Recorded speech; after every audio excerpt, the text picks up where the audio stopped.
with another video in my chop tutorial series. This time we're going to add voiced notes, regular notes in the beat pattern. And we're also going to take the straight eighth notes, the up and down,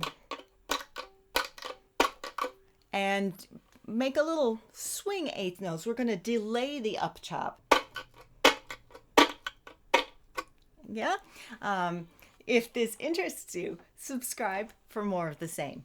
So, drummers call this swing eighth beat pattern shuffle, which is not to be confused with the shuffle bowing in fiddle.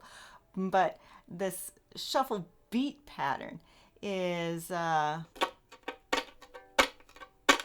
just basically swing eighths down, up, down, up, down, up, down, up. And it's good for some ballads and blues pieces. For when we're using the regular notes, when we're adding them in to the beat pattern, we can just lift our fingers slightly, which will still stop the string,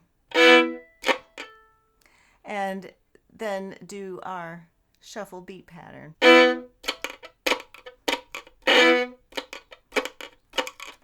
All right, but I want a beat pattern that goes boom, chicka, boom, chicka, boom, chicka, boom, chicka. So I want a little bump in the middle between the two chickas. When I chop close to the bridge, it's not as much work for me to lift off without making a sound. So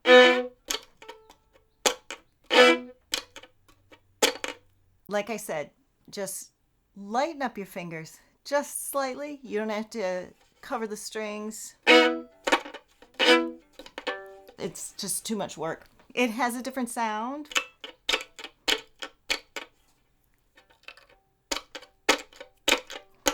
But they're both good chops. And I'll put the chords on the screen for you. Let's do it to Sitting on Top of the World. The first chord is E. And subscribe if you haven't already, if you enjoyed this video, and hit the notifications bell so you know when the next one posts. All right, let's do it. 1, 2, 3.